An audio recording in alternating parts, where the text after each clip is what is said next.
We're going to be looking at two places in Scripture, and if you want to be prepared to look at those, they'll be in Matthew chapter 5 and then in Psalms, the 37th Psalm. When people talk about the Sermon on the Mount, quite often they consider that from a lot of different perspectives. Most people just kind of pick this paragraph and discuss or study those individual statements that Jesus said.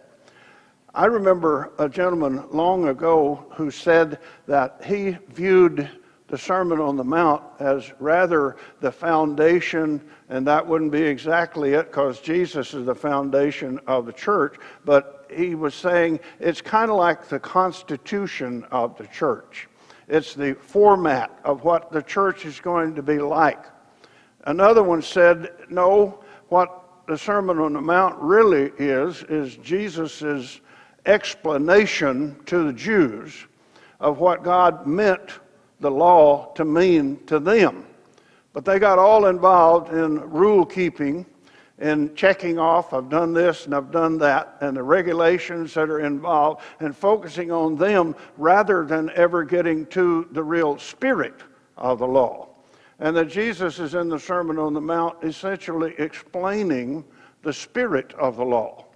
Among the things that Jesus taught, of course, was, I didn't come to destroy the law, I came to fulfill it. That is, when you get something that is fulfilled, that's almost like saying it's filled full, because you've put everything that it's supposed to accomplish has been achieved, so it has been fulfilled. It was in reference to that kind of concept when Jesus on the cross said, it is finished. He was meaning everything I came to do has now been done. I have finished my charge. The Apostle Paul later would himself say that I have finished the race, I've kept the faith, henceforth there's laid up for me a crown of righteousness. It's like saying it's finished. I've accomplished, I've done, I've been faithful in the same way Jesus was going to be faithful in explaining what the spirit of the law was. Now, I want us this evening to look at just that part of the Sermon on the Mount that's called the Beatitudes. And I hope that I'm not going too far to kind of jump back into the book of Psalms and see if we cannot find where the spirit of the law in the Psalms is communicated by Jesus in the Beatitudes that are in the beginning of the Sermon on the Mount. And I thought, what would I call this if I was naming it? And I think it's something like, that's not just the way they explained it to me.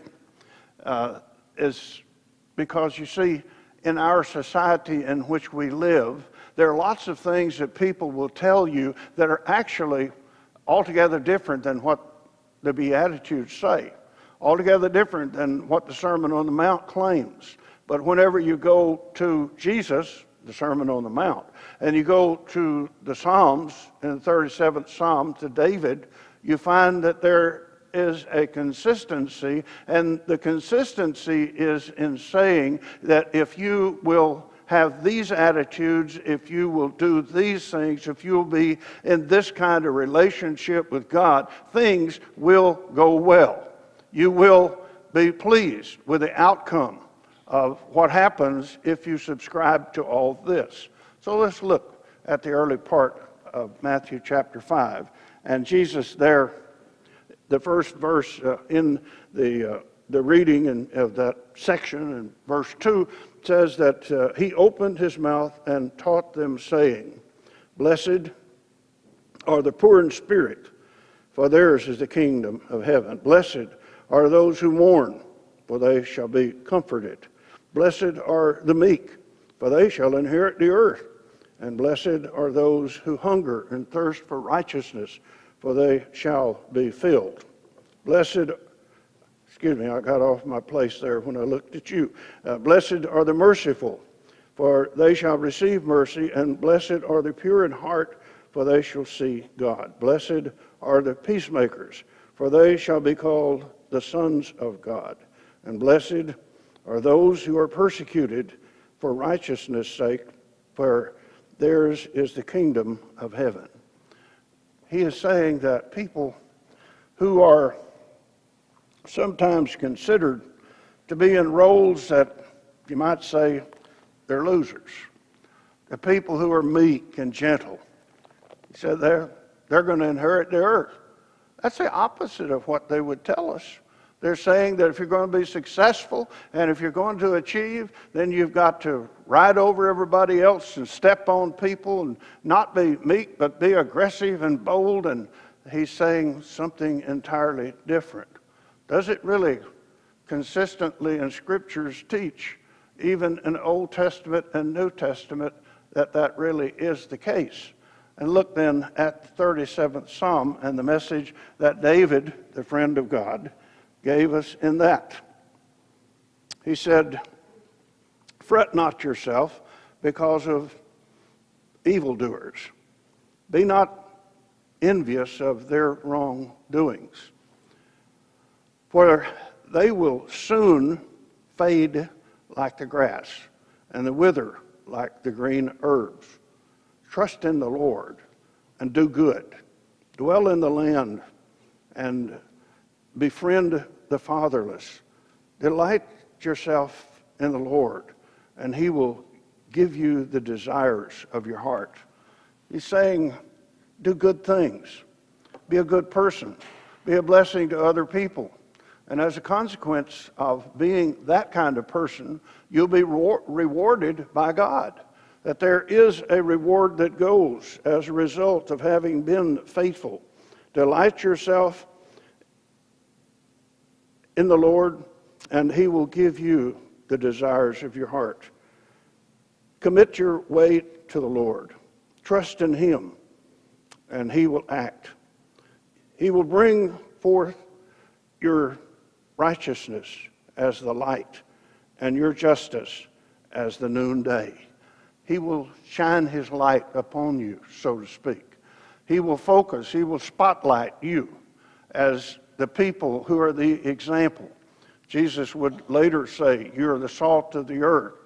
That is, you're the saving power. He would say, you're the light of the world. Let your light so shine before men that they may see your good works and glorify your Father which is in heaven. And David is saying, when you live like that, you're going to get the attention of the Lord, and he will spotlight you. You'll be center stage. You'll be the ones that he wants other people to see, because you're presenting the kind of example that he would like to have presented to them. He will bring forth your righteousness as the light and your justice as the noonday. He'll be sure that it's obvious. Be still before the Lord and wait patiently for him. Fret not yourself over the one who prospers in his way and over the man who carries out evil devices. Don't get concerned. You see some people who seem to be doing evil, wicked things, and yet they're prospering. He's saying, don't let that concern you, but focus and wait. Trust God. Wait for him. Wait on the Lord, and he will work these things out. They will not be ignored by God, and that person will not be ultimately rewarded, but patiently wait, and your reward will be coming, and you can trust God, for he never fails to fulfill on his promises. Refrain from anger and forsake wrath. Fret not yourself. It tends only to evil. Be a patient person. For the evildoers shall be cut off, but those who wait for the Lord shall inherit the land. There's that business also of the meek shall inherit the earth. Those who are patient and wait for the Lord to work it out in his time and his way, we can trust that. In just a little while, the wicked will live no more. And though you look carefully at his place, he will not be there.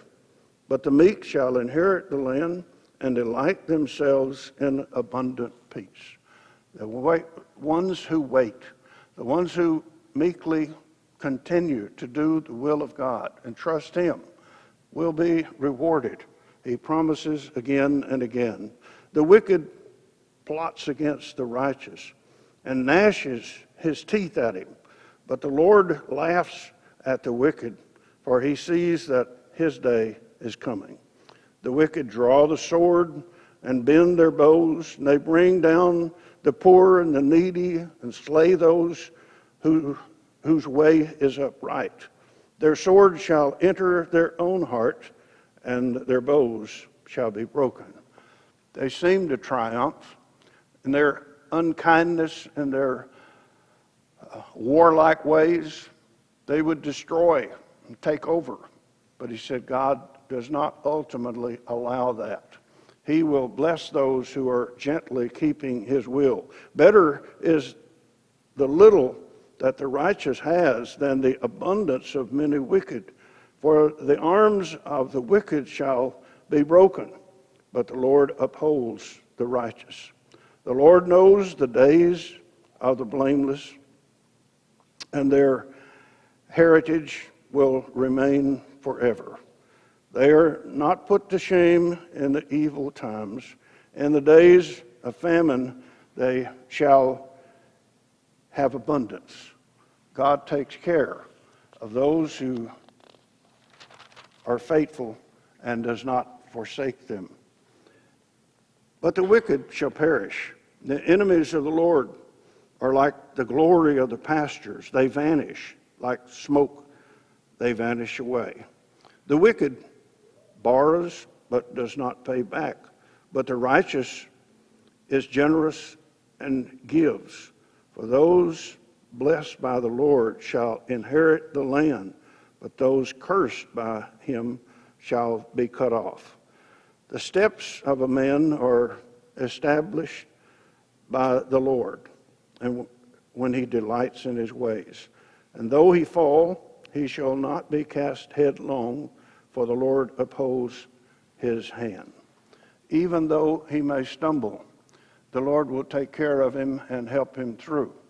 And God will, by his providence, intervene to make things good and right for him in spite of him having stumbled.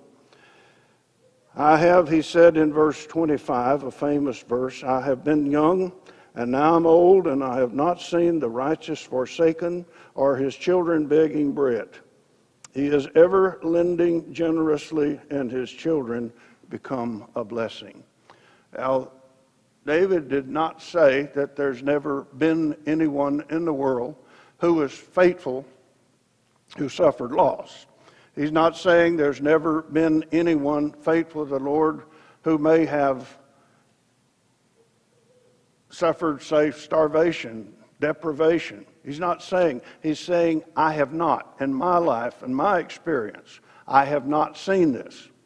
He's saying it is not generally true that those who are faithful to the Lord are going to be the ones who suffer on a long-term basis. It may be a brief thing, but God is there to bring them through. They wait on the Lord, and he comes through for them. He is ever lending generously. That is the Lord, and this individual is typically able to do that himself, and his children become a blessing. Turn away from evil and do good. So shall you dwell forever. For the Lord loves justice. He will not forsake his saints. They are preserved forever, but the children of the wicked shall be cut off. There is just so much, he's saying, to be said for doing the right thing. There are so many good things that happen because we do good things. He rewards in so many ways and never forsakes. And even as to those things that might happen, the Apostle Paul in Romans chapter 8 and verse 18, I believe is the passage, said that I consider that the sufferings of this current age are not worthy to be compared with the glory that is reserved for the faithful. Indeed, it's not this life that really matters ultimately. It is eternity. And while God blesses us in this life, he stands and waits to bless us eternally in heaven as a reward for our love for him that leads us to obedience and righteousness. He says in verse 29, the righteous shall inherit the land and dwell upon it forever. The mouth of the righteous utters wisdom, and his tongue spreads justice. The law of his God is in his heart. His steps do not slip. The wicked watches for the righteous and seeks to put him to death.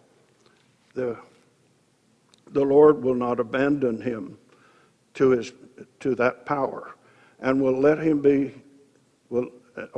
be condemned when he is brought to trial. Wait for the Lord and keep his way, and he will exalt you to inherit the land.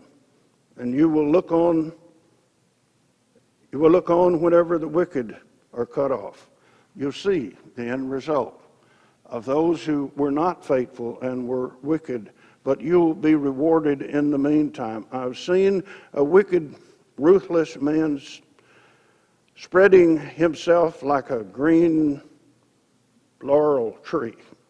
But he passed away, and behold, he was no more. Though I sought him, I could not find him. Mark the blameless, and behold the upright. For there is a future for the men of peace. But transgressors shall be altogether destroyed. The future of the wicked shall be cut off. The salvation of the righteous is from the Lord, and he is their strength. And in the time, he is their strength in the time of trouble. The Lord helps them and delivers them. He delivers them from the wicked, and he saves them because they take refuge in him. Indeed, we have a God who's good, who's powerful, who's helpful, who cares for us, who watches for us always, who has an eternal plan that involves salvation. The same God is quoted in Jeremiah when he said, I know the plans I have for you, for life and for good things as opposed to death. God has that plan for us. Now, young people, and all the rest of us as well, need to understand that there are terms and conditions that God asks us to keep. There are rules, yes, but there's a pattern of life, there's a lifestyle, there's an attitude of obedience, of humility, subjection, and faithfulness that, if found present, will always be rewarded by the Lord. And there has to be so very, very much to say for being Christian. It's the kind of life that works. It's the kind of life that rewards. It's the kind of life that ensures eternity and sharing and fellowship with God for that eternity, as opposed to being in a suffering place that's described as a place even where the worm does not die, where the fire doesn't stop, where the pain is always. How much better for us to find what the Lord really says. How much better for us to learn, rather than what they tell us sometimes, that this is the way it is in serving the Lord. And I hope that we all discover that if we haven't already. And we understand that it's not a punishment at all for God to ask us to obey, to serve. It is a privilege, and it is a means to an end. Not that we earn salvation, no, but he reserves salvation for those who do serve faithfully, and he gives it to us as a free gift. Tonight, if you've not been living that way, we urge you to change. That may involve repentance from sin, even confession of faith in Jesus Christ, and being baptized for the remission of sins. You haven't done that. On the other hand, if you've done that, then remember how it really is, and that the real reward is for the meek and gentle, for the obedient who follow in the footsteps of Jesus. For any reason you need to respond to the invitation of the Lord tonight, when we sing this song, we invite you to come right now.